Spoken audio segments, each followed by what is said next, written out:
नमस्कार दोस्तों, स्वागत है आपका हमारे YouTube चैनल सोशल टॉक में। आज हम आपके लिए एक बेहद महत्वपूर्ण और प्रेरणादायक विषय लेकर आए हैं जो हर पति पत्नी के रिश्ते को और भी मजबूत बना सकता है।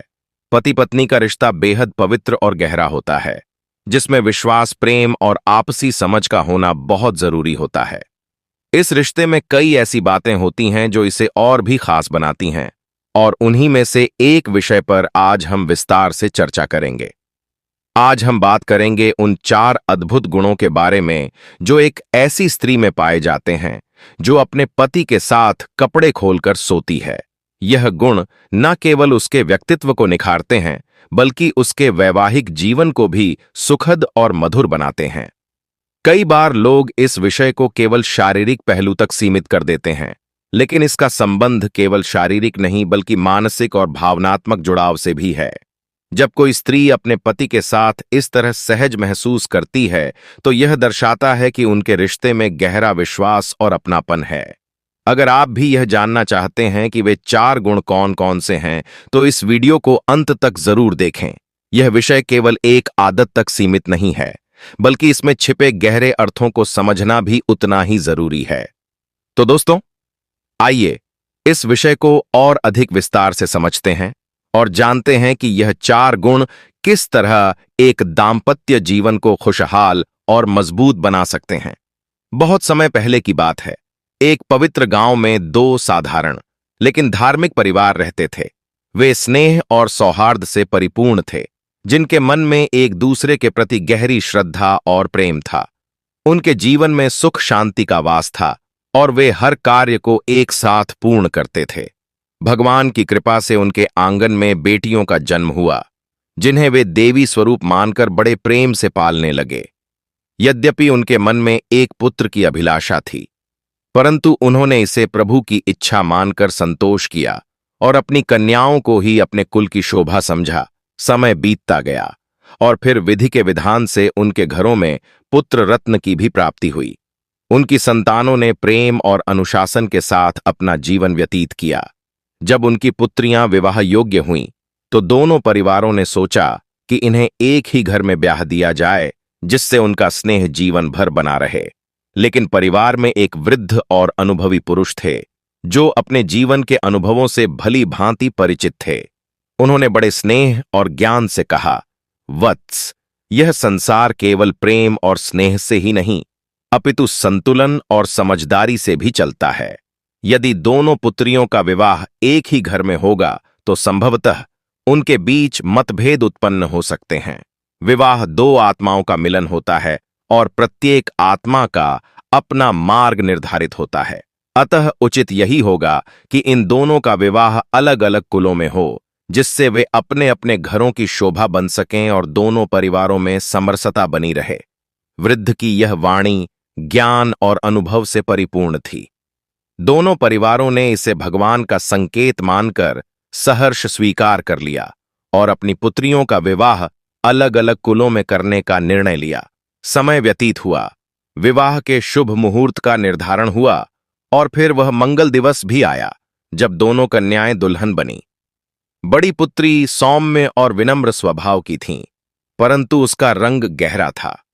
वहीं छोटी पुत्री अत्यंत सुंदर थी, किंतु कार्यों में उतनी निपुण नहीं थी। दोनों का स्वभाव भिन्न था, किंतु उनकी आत्मा में सरलता और श्रद्धा थी। विवाह के उपरांत जब बड़ी पुत्री अपने पति के गृह में पहुंची, तो उसके पति के मन में कुछ दुविधा उत्पन्न हुई। उसने अपनी पत्नी के रूप को देखकर उसे स्वीकारने में कठिनाई अनुभव की। यद्यपि वह संयम रखने का प्रयास कर रहा था, किंतु उसका मन भटकने लगा। धीरे धीरे उसका अपने जीवन साथी से भावनात्मक दूरी बढ़ने लगी। उसके हृदय में असंतोष उत्पन्न हुआ और वह अपने माता पिता से भी अप्रसन्न रहने लगा। उसने कहा, मैंने पहले ही कहा था, मुझे पहले ही उस कन्या से मिलवा दिया होता तो मैं इस विवाह के लिए सहमत नहीं होता। आपने मेरे लिए यह सांवली कन्या क्यों चुनी? मैं इसके साथ जीवन कैसे व्यतीत करूं? युवक क्रोधित होकर अपने माता पिता से कह रहा था। माता पिता ने धैर्यपूर्वक उसे समझाने का प्रयास किया। वत्स, यह कन्या सांवली नहीं, बल्कि भगवान की अनुपम रचना है। तुम स्वयं देखो, हम भी तो सांवले हैं। तो क्या इसका अर्थ यह है कि हमें विवाह नहीं करना चाहिए था? हमारी भी तो शादी हुई, और देखो हमारा जीवन कितना मंगलमय रहा। हमें संतान प्राप्त हुई और हमने परिवार को प्रेम से आगे बढ़ाया। अब तुम्हारी भी शादी हो गई है और यह तुम्हारा सौभाग्य है। तुम इसे एक अभिशाप के रूप में क्यों देख रहे हो? क्या रूप ही सब कुछ होता है? सुंदरता तो मन में होती है। पुत्र, जीवन का आधार केवल बाह्य आकर्षण नहीं, बल्कि आत्मिक जुड़ाव और संस्कार होते हैं। किंतु युवक मानने को तैयार नहीं था। वह हठपूर्वक कहने लगा, नहीं, मैं इसके साथ अपना जीवन नहीं बिता सकता। यह सुनकर उसकी नवविवाहिता पत्नी अत्यंत व्यथित हो गई। उसका हृदय करुणा से भर गया। उसने मन ही मन भगवान से प्रार्थना की, हे प्रभु, यह कैसी परीक्षा है? क्या मेरा दोष केवल मेरा रंग है? उसी गांव में एक वृद्धा थी जिन्हें सभी काकी मां कहकर सम्मान देते थे। वे अनुभवी और विवेकशील थीं। जब उन्होंने यह सुना कि नववधू को उसके पति ने अस्वीकार कर दिया है, तो उनके हृदय में ममता उमड़ पड़ी।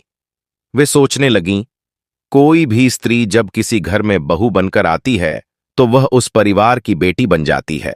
उसे अपनाने में संकोच क्यों? काकी मां उस घर में पहुंची और बहू को स्नेहपूर्वक देखने लगी। जब उन्होंने नववधू को देखा तो उनके मुख पर प्रसन्नता छा गई। वे बोलीं, अरे, यह तो अत्यंत सौम्य और सुंदर कन्या है। इसमें कितना तेज, कितनी गरिमा है। जब बाहर बैठे युवक ने यह सुना तो वह विस्मय में भरकर दौड़ता हुआ आया और बोला, काकी मां, क्या आपको यह सचमुच सुंदर लग रही है? मुझे तो इसमें कोई आकर्षण नहीं दिखता। काकी मां मुस्कुराई और स्नेहपूर्वक बोली, वत्स, सौंदर्य केवल आंखों से देखने की वस्तु नहीं, बल्कि हृदय से अनुभव करने की चीज है। तुम्हारी पत्नी लाखों में एक है। इसमें जितना प्रेम, सेवा और त्याग है, उतना बहुत कम स्त्रियों में देखने को मिलता है। यदि तुम इससे दूरी बनाओगे तो यह केवल तुम्हारे लिए नहीं, बल्कि तुम्हारे समस्त परिवार के लिए दुख और अशांति का कारण बनेगा। किंतु युवक अपने हठ पर अड़ा रहा। वह बोला, काकी मां, मेरी छोटी साली अधिक सुंदर है। यदि मेरी शादी उससे हो जाती तो मैं अधिक प्रसन्न रहता। काकी मां ने गहरी सांस ली और समझाने लगी, वत्स, क्या तुम केवल चेहरे को देखकर विवाह करना उचित मानते हो? यदि एक सुंदर स्त्री मिले किंतु वह तुम्हारे माता पिता का अनादर करे, तुम्हारे परिवार में कलह उत्पन्न करें, तो तुम्हें कैसा लगेगा? सुंदरता क्षणिक होती है, किंतु स्नेह और समर्पण जीवन भर साथ रहते हैं। युवक निरुत्तर हो गया। काकी मां आगे कहने लगी, वत्स, विवाह केवल शरीर का मिलन नहीं, बल्कि आत्माओं का बंधन होता है। यदि तुम अपनी पत्नी को सच्चे हृदय से स्वीकार नहीं करोगे तो यह तुम्हारे जीवन की सबसे बड़ी भूल होगी। सुना है तुमने अब तक अपनी सुहागरात भी इससे नहीं बिताई। आखिर क्यों? क्या केवल रंग रूप ही तुम्हारे जीवन का आधार है? युवक दुखी स्वर में बोला, शायद मेरे भाग्य में यही लिखा था। माता पिता ने जो किया वह उनके दृष्टिकोण से सही होगा, किंतु मुझे यह स्वीकार नहीं। काकी मां उसकी पीड़ा को समझ रही थी। उन्होंने सोचा, यदि शीघ्र ही कोई उपाय नहीं किया गया तो इस नववधू का जीवन अंधकारमय हो जाएगा। 2 दिन बीत गए, किंतु युवक का व्यवहार नहीं बदला। उसकी पत्नी भी निरंतर चिंता में डूबी रही। वह मन ही मन विचार करने लगी, यदि मेरे पति के माता पिता भी सांवले हैं, उनकी बहन भी सांवली है, तो क्या यदि उनकी बहन का विवाह कहीं और हो और वहां के लोग उससे ऐसा व्यवहार करें तो क्या उन्हें अच्छा लगेगा? वह स्त्री लगातार यही सोच रही थी। हे प्रभु, मेरे जीवन का यह कैसा कठिन समय है। क्या यह मेरा भाग्य ही है? किंतु उसके सास ससुर अत्यंत स्नेही और समझदार थे। वे उसे अपनी बेटी की भांति स्वीकारते थे और सांत्वना देते हुए बोले, बेटी, चिंता मत करो। स्त्री अपने प्रेम, धैर्य और मधुर व्यवहार से अपने पति का हृदय जीत सकती है। समय के साथ तुम्हारे पति को भी तुम्हारी सच्ची निष्ठा और स्नेह का एहसास होगा। परंतु वह अपने पति के मन में प्रेम कैसे जगाती? जब भी उसका पति भोजन मांगता, वह प्रेम पूर्वक उसे परोसती, किंतु वह क्रोध में आकर थाली फेंक देता और कुछ भी ग्रहण नहीं करता। उसने यह ठान लिया था कि वह अपनी पत्नी से दूरी बनाए रखेगा। बार बार कहता, मैं तुम्हें दोष नहीं देता। मैं अपने माता पिता को दोषी मानता हूं कि उन्होंने मुझसे बिना पूछे विवाह कर दिया। मैं तुम्हारे साथ जीवन नहीं बिता सकता। तुम यहां से चली जाओ और किसी और से विवाह कर लो। स्त्री अत्यंत व्याकुल थी। हे प्रभु, मैं कहां जाऊं? मेरे माता पिता ने मेहनत मजदूरी करके जैसे तैसे मेरा विवाह किया है। यदि मैं अपने घर लौट गई तो समाज तिरस्कार करेगा। मेरे जीवन का क्या होगा? वह इन विचारों में डूबी हुई थी। इधर काकी मां ने सब कुछ समझ लिया। वे अत्यंत अनुभवी और बुद्धिमान थीं। एक दिन उन्होंने सास ससुर से कहा, मैं एक उपाय लेकर आई हूं जिससे तुम्हारा बेटा अपनी पत्नी को स्वीकार कर लेगा। सास ससुर ने उत्सुकता से पूछा, काकी मां कृपया हमें बताइए, हमारा बेटा अपनी पत्नी को कैसे अपनाएगा? काकी मां ने मुस्कुराते हुए कहा, मेरे पास एक सरल उपाय है, किंतु पहले मुझे बहू के पास ले चलो। वे बहू के कक्ष में पहुंचे। वहां बहू बिस्तर पर बैठी अश्रुपूर्ण नेत्रों से ईश्वर से प्रार्थना कर रही थी। काकी मां ने स्नेहपूर्वक उसके सिर पर हाथ फेरते हुए कहा, बेटी तुम क्यों इतनी व्यथित हो? तुम्हारे सास ससुर तुम्हारा पूर्ण समर्थन कर रहे हैं, फिर भी तुम्हारा मन इतना उदास क्यों है? स्त्री ने दुखी स्वर में कहा, काकी मां, यदि पति ही अपनी पत्नी को स्वीकार न करे तो उसका जीवन अधूरा रह जाता है। माता पिता और परिवार कितना भी साथ दें, किंतु जब तक पति का प्रेम ना मिले तब तक स्त्री का जीवन सुखमय नहीं हो सकता। काकी मां मुस्कुराई और बोली, बेटी, तुम्हारे लिए मैं कुछ विशेष उपाय लेकर आई हूं। यदि तुम इन्हें अपनाओगी तो तुम्हारे पति स्वयं तुम्हारी ओर आकर्षित होंगे और तुमसे प्रेम करने लगेंगे। फिर उन्होंने सास ससुर से कहा, आप दोनों थोड़ी देर के लिए बाहर चले जाइए। सास ससुर बाहर चले गए। तब काकी मां ने बहू से कहा, बेटी, आज मैं तुम्हें 4 ऐसे दिव्य गुणों के बारे में बताने जा रही हूं जो हर स्त्री में होने चाहिए। यदि किसी स्त्री में यह 4 गुण होते हैं तो वह अपने पति का प्रेम सदैव प्राप्त करती है और उसका पति कभी भी उसे छोड़कर कहीं नहीं जाता। फिर काकी मां ने बहू से पूछा, बेटी, क्या तुम अपने पति के साथ संकोच छोड़कर सहजता से व्यवहार करती हो? बहू चौंक गई और बोली, दादी मां, आप कैसी बातें कर रही हैं? मैं अपने पति के साथ सहज कैसे हो सकती हूं? वह तो मुझसे बात तक नहीं करते। काकी मां हंसते हुए बोली, बेटी, मेरी बात का गलत अर्थ मत निकालो। पति पत्नी का रिश्ता अत्यंत पवित्र और स्नेहपूर्ण होता है। दोनों एक दूसरे के सबसे अधिक निकट होते हैं। तुम्हें चाहिए कि तुम अपने पति के साथ बिना किसी झिझक के आत्मीयता से रहो। इसका अर्थ यह नहीं कि तुम अपने शरीर को सजावट का साधन बना लो, किंतु अपने सौंदर्य और आत्मविश्वास से अपने पति को अपनी ओर आकर्षित करो। यदि तुम अपनी सुंदरता, कोमलता और माधुर्य को प्रकट नहीं करोगी तो तुम्हारा पति तुम्हारी ओर कैसे आकर्षित होगा? बहू बोली, नहीं काकी मां, मैं ऐसा कभी नहीं करती। तब काकी मां ने स्नेहपूर्वक कहा, बेटी, आज से ऐसा करने का प्रयास करो। जब भी अपने पति के पास जाओ, प्रसन्नित रहो। सुंदरता और स्वच्छता का ध्यान रखो। अपनी वाणी को मधुर बनाओ। उनके मन की बातें समझो। कुछ ही दिनों में तुम देखोगी कि वे स्वयं तुम्हारे समीप आने लगेंगे। इतना कहकर काकी मां कमरे से जाने लगी। तभी बहू ने आवाज दी, काकी मां, आप तो मुझे 4 दिव्य गुण बताने वाली थी। काकी मां मुस्कुराकर बोली, बेटी, पहले यह उपाय अपना कर देखो। यदि इससे कोई परिणाम ना निकले तो मैं तुम्हें वे 4 दिव्य गुण भी बताऊंगी, किंतु पहले धैर्य रखो और प्रेम के मार्ग पर आगे बढ़ो। बहू ने श्रद्धा से सिर झुकाया और कहा, ठीक है काकी मां, मैं आपके बताए मार्ग पर चलूंगी और इस विधि को अपना कर देखूंगी। रात हुई जब उसका पति कक्ष में आया तो उसने फिर से अलग सोने की इच्छा व्यक्त की, किंतु घर में अन्य कक्षों की व्यवस्था ना होने के कारण उसे वहीं रुकना पड़ा। वह मुंह फेर कर लेट गया और सोने का प्रयास करने लगा। उधर पत्नी ने अपने को सुसज्जित किया। हल्के और सुरुचिपूर्ण वस्त्र धारण किए, जिससे उसकी आभा और भी अधिक उज्जवल हो उठी। जब मध्य रात्रि में पति की आंख खुली तो उसने अनायास ही अपनी पत्नी की ओर देखा। हे ईश्वर, यह कितनी सुंदर है! यह विचार उसके मन में कौंधा। वह ठिठक गया।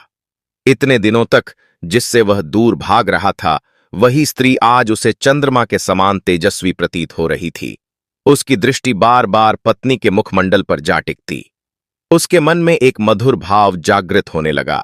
पत्नी ने भी जब यह अनुभव किया कि पति उसे एक नई दृष्टि से देख रहा है, तो वह भीतर ही भीतर प्रसन्न हो उठी। किंतु वह अपनी भावनाएं प्रकट किए बिना शांत रही और सोने का अभिनय करने लगी। वह हल्की करवट बदलकर लेट गई, जिससे उसका सौंदर्य और अधिक मुखर हो उठा। पति अब स्वयं को रोक नहीं पा रहा था। उसके हृदय में प्रेम की तरंगें उठने लगीं। उसने सोचा, मैं इतने दिनों तक इसे अनदेखा करता रहा, किंतु यह तो साक्षात लक्ष्मी स्वरूपा है। इसे अपनाने में कैसी हिचक। वह धीरे धीरे पत्नी के समीप आने लगा। तभी घड़ी का अलार्म बज उठा। पति का ध्यान भंग हुआ। वह अलार्म बंद करने के लिए उठा और फिर पास ही जाकर लेट गया। पत्नी कुछ देर बाद जागी और कोमल स्वर में बोली, स्वामी, क्या आप कार्य पर नहीं जाएंगे? पति ने हल्की झुंझुलाहट के साथ कहा, मैं जाऊं या ना जाऊं, इससे तुम्हें क्या? पत्नी ने मन ही मन मुस्कुराते हुए सोचा, यह संकेत शुभ है। धीरे धीरे इनका हृदय परिवर्तन हो रहा है। यह प्रेम के मार्ग की पहली सीढ़ी है। अगले दिन जब काकी मां आई तो उन्होंने स्नेह से पूछा, बेटी, क्या मेरा उपाय कारगर सिद्ध हो रहा है? पत्नी ने विनम्रता से उत्तर दिया, मां, अभी पूर्ण रूप से नहीं, किंतु धीरे धीरे इसका प्रभाव प्रकट हो रहा है। काकी मां ने संतोषपूर्वक सिर हिलाया और कहा, बस धैर्य और प्रेम बनाए रखो बेटी। नारी का प्रेम ही उसकी सबसे बड़ी शक्ति होती है। उसी संध्या जब पति कार्य समाप्त कर घर लौटा तो उसने देखा कि उसकी पत्नी अद्भुत आभा से दमक रही है। उसे देखकर अनायास ही उसके हृदय में एक नया भाव उमड़ पड़ा। वह आगे बढ़ा और प्रेमपूर्वक पत्नी को अपनी बाहों में भर लिया। उस क्षण जैसे दोनों आत्माओं के बीच की दूरी समाप्त हो गई। समय बीतता गया। उनके बीच मधुर संवाद और आत्मीयता बढ़ती गई। एक दिन वह शुभ समाचार लेकर आई, मैं मां बनने वाली हूं। यह सुनकर उसकी आंखों में आनंद के अश्रु छलक उठे। उसने तुरंत काकी मां को बुलाया और उन्हें यह शुभ समाचार दिया। काकी मां ने वात्सल्य से उसे आशीर्वाद देते हुए कहा, बेटी, आज तुमने यह सिद्ध कर दिया कि एक नारी यदि धैर्य, प्रेम और आत्मीयता से अपने पति के हृदय तक पहुंचना चाहे तो वह उसे अपने अनुरूप परिवर्तित कर सकती है। पत्नी ने काकी मां से विनम्रतापूर्वक पूछा, मां, क्या अब आप मुझे वे 4 दिव्य गुण बताएंगी? काकी मां मुस्कुराई और बोली, बेटी, अब तो तुम्हारा उद्देश्य पूर्ण हो चुका है। तुम्हारे पति ने तुम्हें स्वीकार कर लिया है। तुम्हारा दांपत्य जीवन प्रेम और विश्वास से भर गया है। फिर अब तुम्हें इन गुणों को जानने की आवश्यकता ही क्या? पत्नी बोली, फिर भी मां, यदि आप इन्हें बताने की कृपा करेंगी तो मैं इन्हें अपने जीवन में अपनाने का प्रयास करूंगी। काकी मां ने स्नेह से उसके सिर पर हाथ फेरा और कहा, बेटी, उचित समय पर मैं तुम्हें यह ज्ञान दूंगी। अभी तो बस अपने जीवन के इस नवयुग का आनंद लो। इतना कहकर वे वहां से चली गईं। समय बीतता गया और पति का प्रेम गहराने लगा। अब पति अपनी पत्नी से अत्यधिक स्नेह करने लगा। उनकी मधुर प्रेम कहानी गांव भर में चर्चा का विषय बन गई। एक दिन उसके मित्रों ने उससे मजाक में कहा, तू अपनी पत्नी की सुंदरता की इतनी तारीफ करता है, लेकिन क्या तू जानता है कि वह पहले कैसी थी? वह तो पड़ोसी गांव में एक सेठ के यहां काम करती थी और काली थी। यह सुनकर पति को क्रोध आ गया। उसने कहा, तुम लोग मेरी पत्नी को जानते ही कितना हो। वह तो देवी के समान है। उसकी सुंदरता और गुणों की कोई तुलना नहीं हो सकती। मित्र हंसने लगे, लेकिन पति का प्रेम अब अडिग हो चुका था। उसने गुस्से में कहा, आज से तुम लोग मेरे मित्र नहीं रहे। जो मेरी पत्नी का सम्मान नहीं कर सकता, वह मेरा मित्र नहीं हो सकता। समय बीता और पत्नी गर्भवती हो गई। उसने सोचा कि यह शुभ समाचार अपनी छोटी बहन को देना चाहिए। जब उसने अपनी बहन को संदेश भेजा तो उसका पति स्वयं उसकी बहन से मिलने गया। जब पति वहां पहुंचा तो उसने देखा कि उसकी साली बहुत कमजोर और दुबली पतली हो चुकी थी। यह देखकर उसे बड़ा धोख हुआ। उसने सोचा, मेरी पत्नी मां बनने वाली है, लेकिन इसकी भी शादी मेरे ही साथ हुई थी, फिर यह मां क्यों नहीं बन सकी? जब उसने यह बात अपनी पत्नी को बताई तो पत्नी अपनी बहन को अपने घर ले आई। स्नेह से उसका हाथ पकड़कर बोली, बहन, तुम इतनी कमजोर क्यों हो गई हो और तुम मां क्यों नहीं बन पा रही? छोटी बहन रो पड़ी और बोली, दीदी मैं क्या कहूं, मैं तो सुंदर हूं, फिर भी मेरे पति मुझसे प्रेम नहीं करते। वे अन्य स्त्रियों के संग रहते हैं और मुझे अपशब्द कहते हैं। मैं मानसिक रूप से बहुत टूट चुकी हूं। हमारी संतान भी नहीं हो पाई।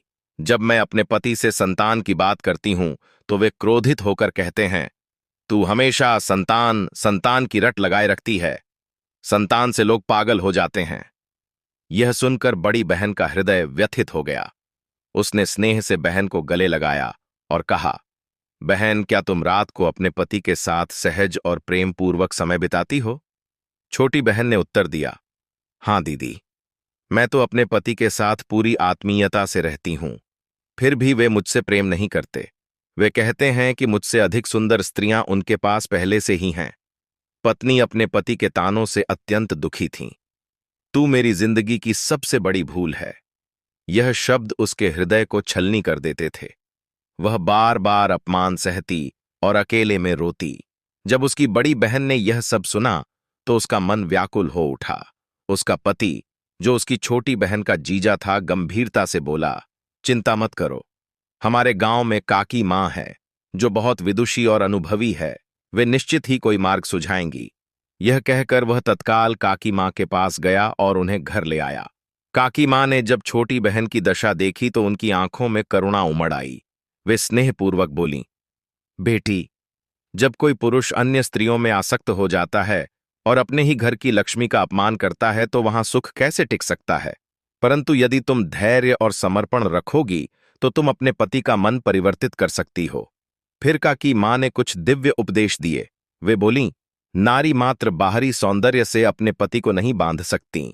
उसमें प्रेम, धैर्य, त्याग और आत्मीयता का संगम होना चाहिए।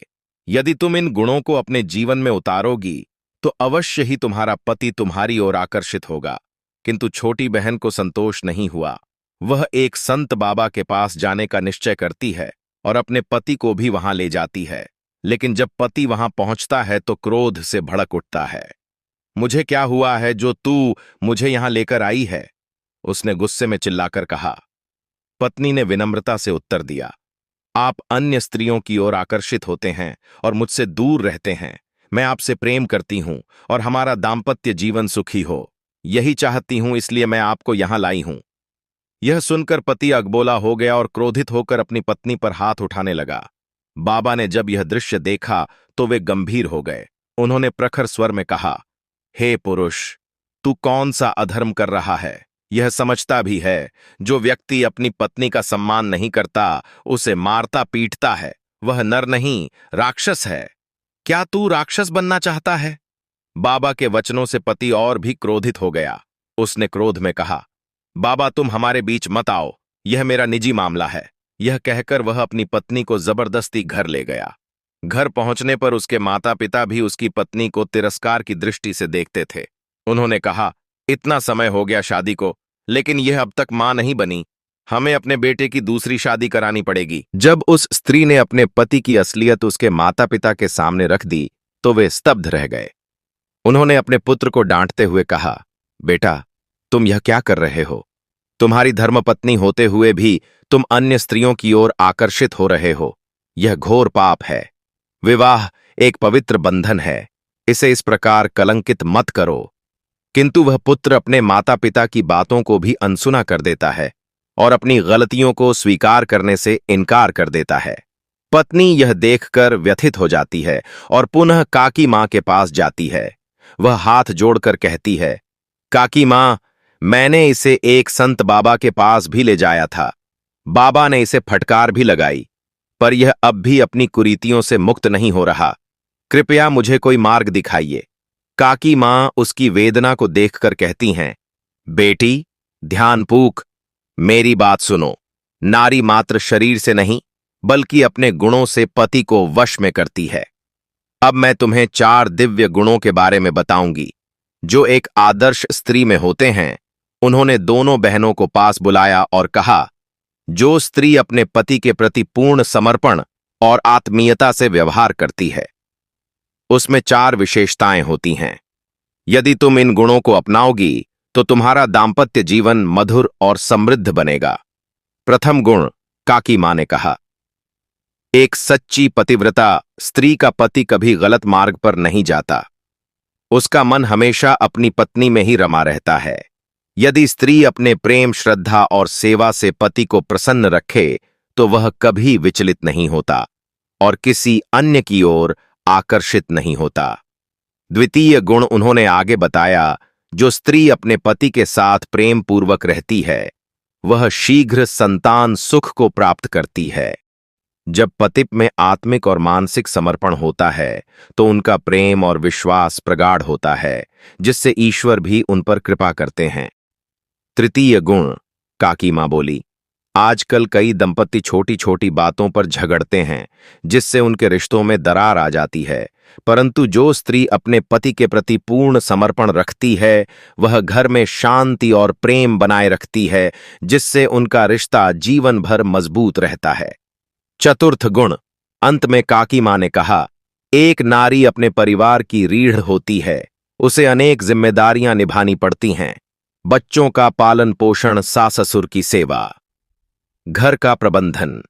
यदि वह अपने पति से आत्मिक प्रेम और सहारा प्राप्त करती है तो उसका मानसिक संतुलन बना रहता है और वह अधिक प्रसन्न व संतुष्ट रहती है।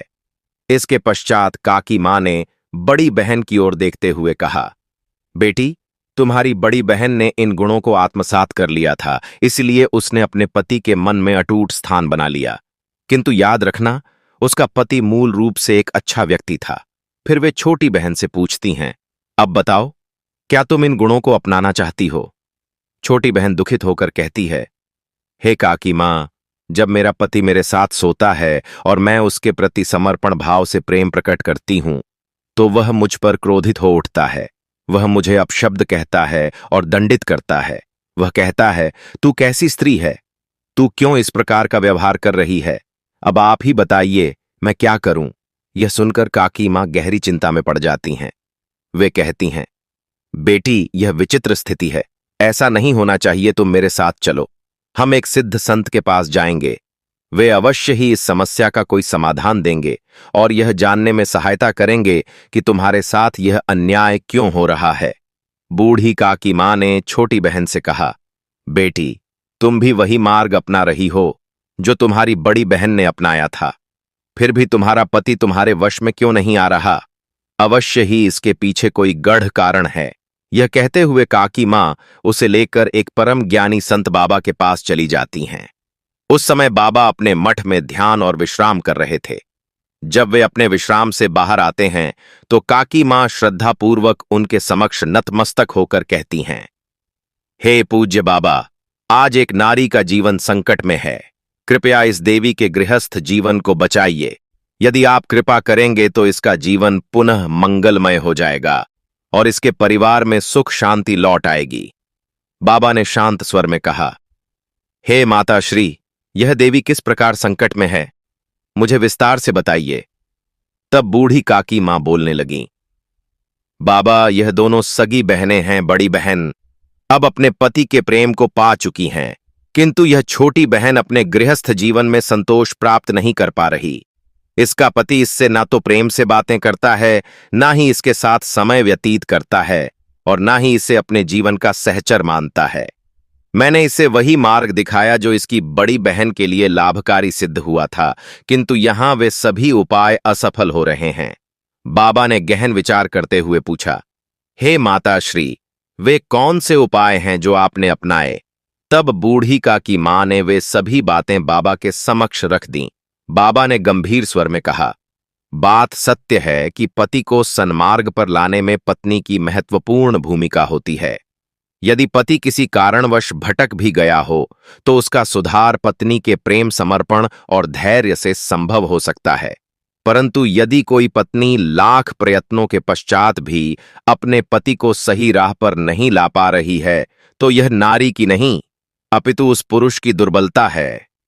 इसके बाद बाबा ने गंभीरता से आगे कहा, यदि यह पुरुष मूल रूप से चरित्रवान होता तो अपनी धर्मपत्नी के प्रति सहज रूप से आकर्षित होता। जब पति सच्चे प्रेम से पत्नी को अपनाता है और उसके साथ आत्मीयता से जुड़ता है तो उसका मानसिक संतुलन भी संतुलित रहता है। तब ना तो वह क्रोध करता है, ना ही कटु शब्दों का प्रयोग करता है और ना ही वह पत्नी पर हाथ उठाने का दुस्साहस करता है। साथ ही गृहस्थ जीवन में संतान सुख प्राप्त होता है और धीरे धीरे वह अन्य स्त्रियों की ओर देखने की प्रवृत्ति को छोड़ देता है। बाबा ने एक गहरी सांस ली और बोले, परंतु यदि वह ऐसा नहीं कर रहा तो यह दर्शाता है कि यह स्वभाव उसके भीतर बचपन से ही विकसित हो चुका है। वह अपनी पत्नी से इसलिए दूर नहीं है कि वह सुंदर नहीं है, अपितु वह जानता है कि उसकी पत्नी अत्यंत सुंदर और सुशील है, किंतु वह किसी अन्य स्त्री के मोहपाश में बंध चुका है और अपनी पत्नी को विस्मृत कर चुका है।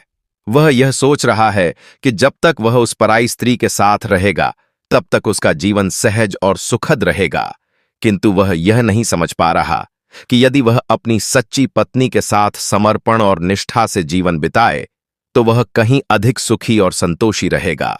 इसके बाद बाबा ने उस दुहक स्त्री को सांत्वना देते हुए कहा, बेटी, मैं इस स्थिति को प्रत्यक्ष रूप से परिवर्तित नहीं कर सकता, किंतु मैं तुम्हें कुछ महत्वपूर्ण उपदेश दूंगा जिन्हें यदि तुम अपने जीवन में अपनाओगी तो तुम्हारा भविष्य अवश्य उज्जवल होगा।